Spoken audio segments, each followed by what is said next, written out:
Alright, today we're going to look at the 1970 satellite convertible. As you can see, it doesn't look too bad on top. I'm just going to take a look, and as you see, I've been a little busy, and here's what I recommend everybody who takes a car apart to do, is to bag and tag everything the best they can. I know it's difficult sometimes. I find it even myself. When you're taking things apart quickly, they pile up real fast. So what helps is to take a magnetic dish or tray, and you can kind of separate things in that, and bag them later and tag them. But these are just some of the ones I did over the weekend. I took the AC box, the dash, and the windshield out. As you can see, this is quite a project.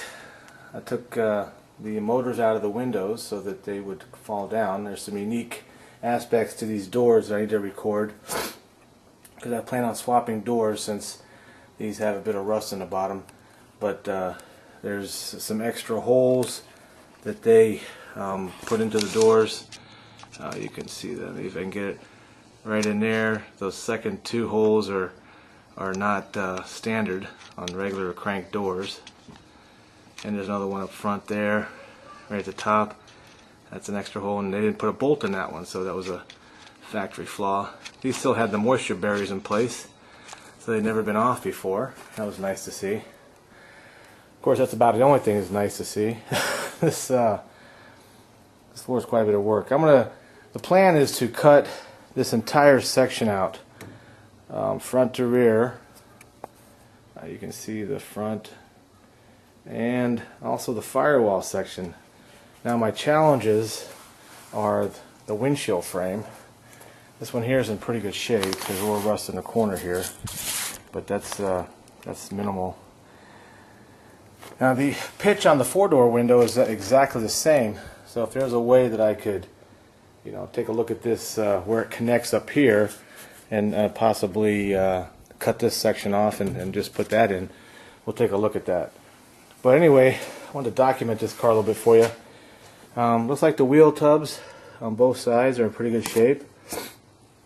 Now that's important because they don't make those for convertibles yet. The seat divider is pretty rough, but that may be able to be repaired. You can see the power window motor. See, everything goes together. The glass on this thing is phenomenal. Top still goes up and down. I'll be putting it back up. I'm going to remove all this chrome here shortly. I wanted to document everything before I started tearing it apart anymore.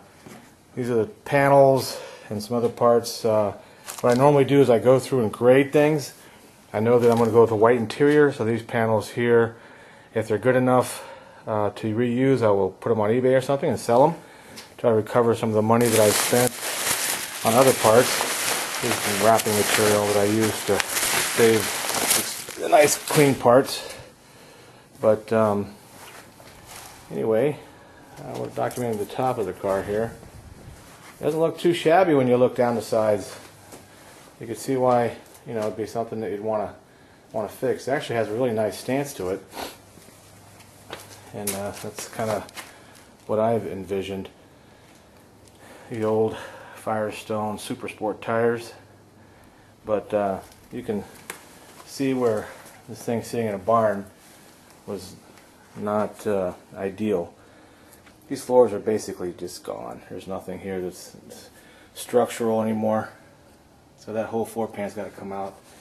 The back section, I guess it could be saved, except I'm replacing the rear frames, so it's going to be a challenge to cut this along this line here, along the back there, and I got to cut this trunk out and the other trunk. It's not any good, but anyway, let's take a look underneath this puppy. I'm going to get down here. Now you start seeing the fun. Here's the frame rail section. The torsion bar boxes are basically gone, and this is the true beauty of a barn car. This is where the story is that it was parked in the barn when the original owner passed away, and gophers had gotten underneath it and it actually touched the barn floor, and that's where most of the damage happened, where water started seeping in, and of course mice found their way into it, and I was able to find a few mouse carcasses that had probably been there for 20 years.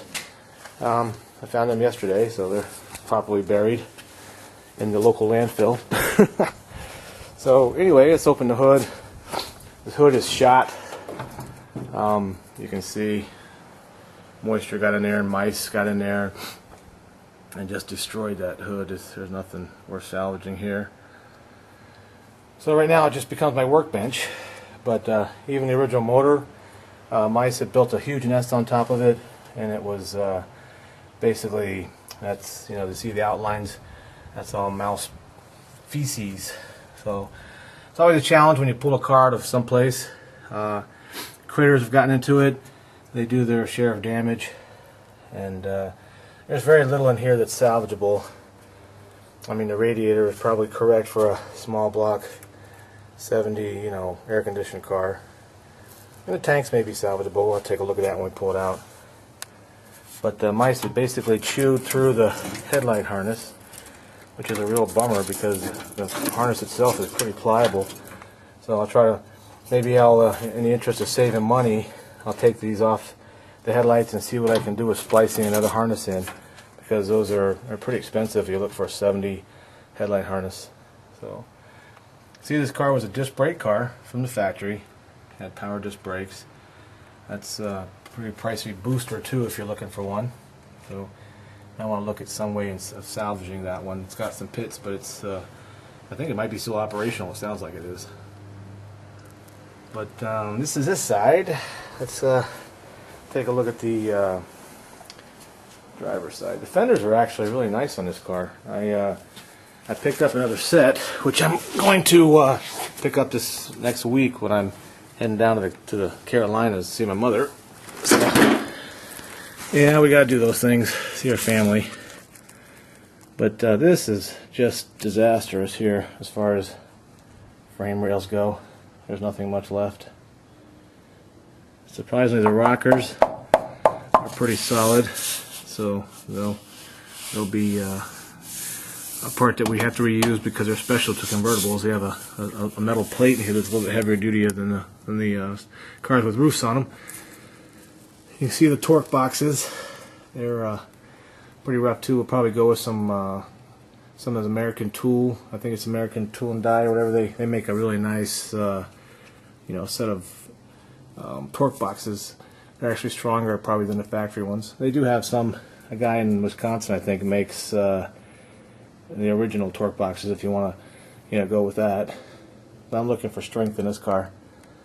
The idea right now is a 440 6-pack, and if I'd like to have it actually stroked. I know that's not in the interest of saving money, but at some point you got to go with what you want too.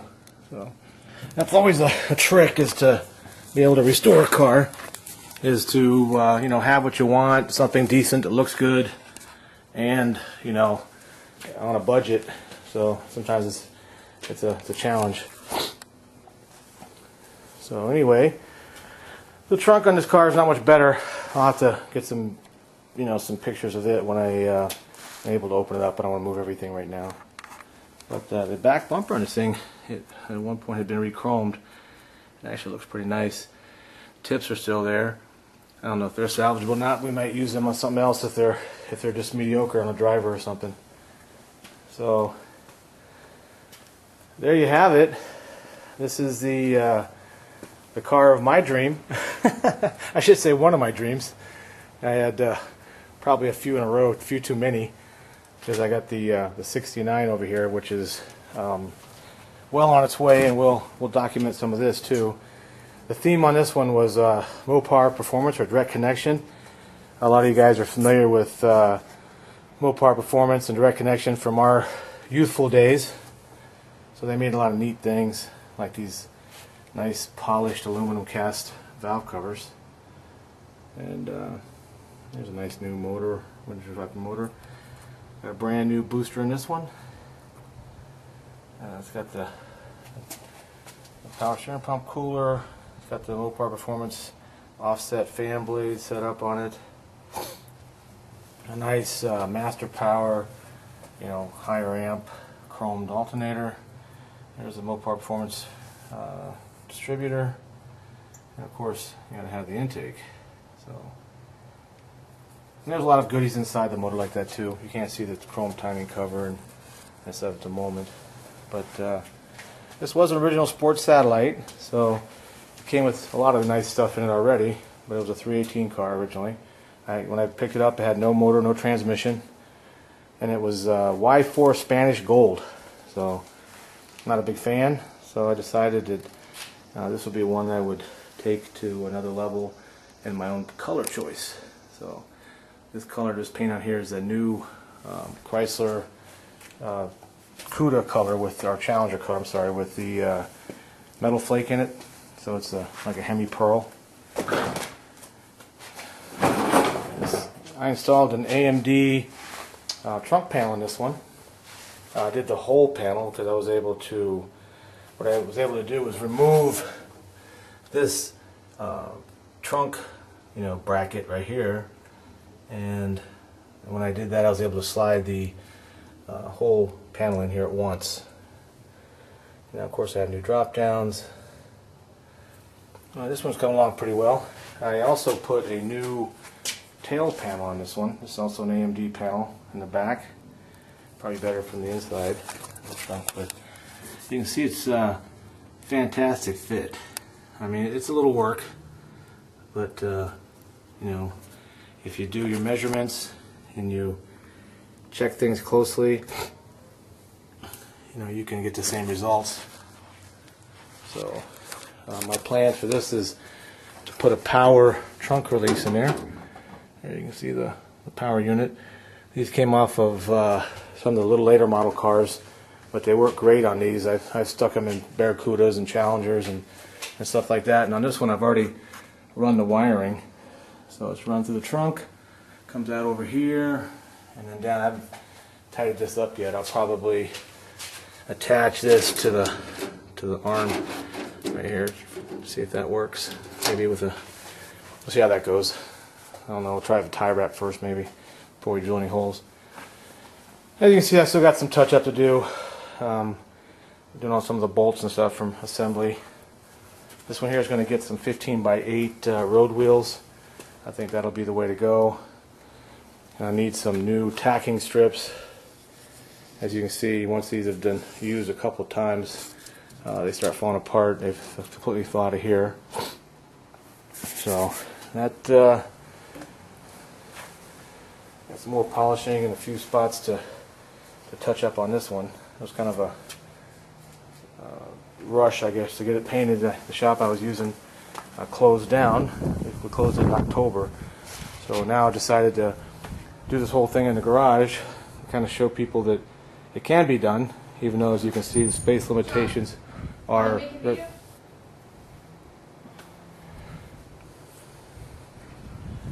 what they are. So anyway, you can see the Dana that took me about 15 hours. I had the brackets on here from a Camaro. Had to cut them off. I replaced them, put the powder-coated 11-inch backing plates on, and with their seals, and there's a crush gasket that goes up against the axle. And there you go. So just come along. I have tons of work to do and tons of videos to share with you, and as my progress goes forward, and then questions, and I'm sure that will help a few people along the way, and that's kind of the whole fun. I want to record other people's stories, other people's Mopar craze, and you know, I'm open to other cars too. I've had Chevelles and Camaros and you know, other cars like that were fast. So this is a muscle car, you know, project. It's whatever your dream is. So anyway, let's get back to work. So I'm going to put the camera away for a little bit, and the next time you see me, I may have the fenders off and the doors, and we'll see how much of this car we'll actually salvage and how much we're going to cut off the donor car. So I'll be back to you. All right.